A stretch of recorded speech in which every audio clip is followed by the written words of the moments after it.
अंग्रेजों के जमाने से चल रहे 3 आपराधिक कानून 1 जुलाई से बदल जाएंगे। दिसंबर 2023 में संसद द्वारा पारित 3 कानून अगले महीने से पूरे देश में प्रभावी हो जाएंगे।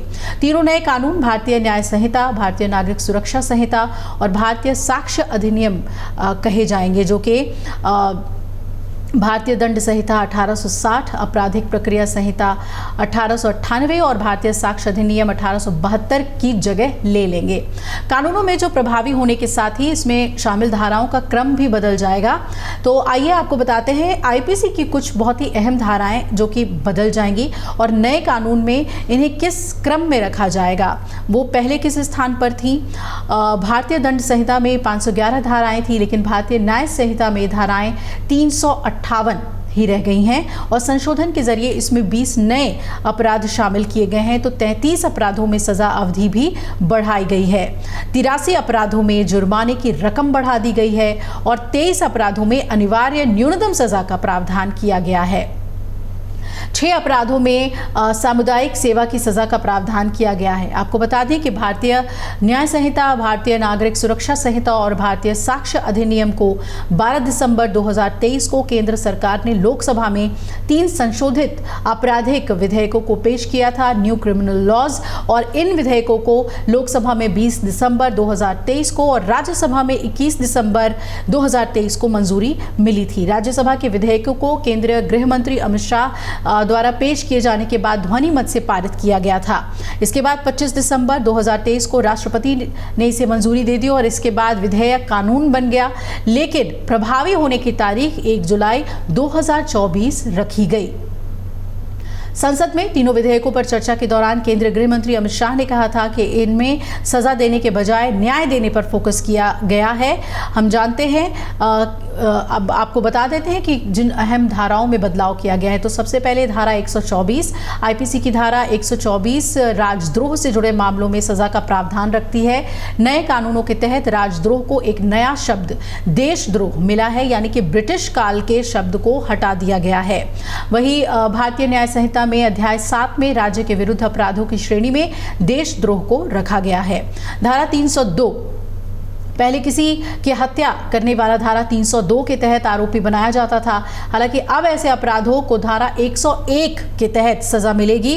नए कानूनों के मुताबिक हत्या की धारा को अध्याय 6 में मानव शरीर को प्रभावित करने वाले अपराध में डिफाइन किया गया है।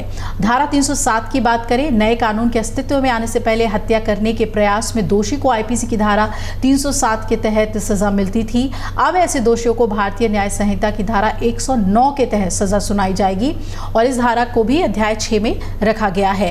धारा 376 की बात करें तो दुष्कर्म से जुड़े अपराध में सजा को पहले आईपीसी की धारा 376 में परिभाषित किया गया था।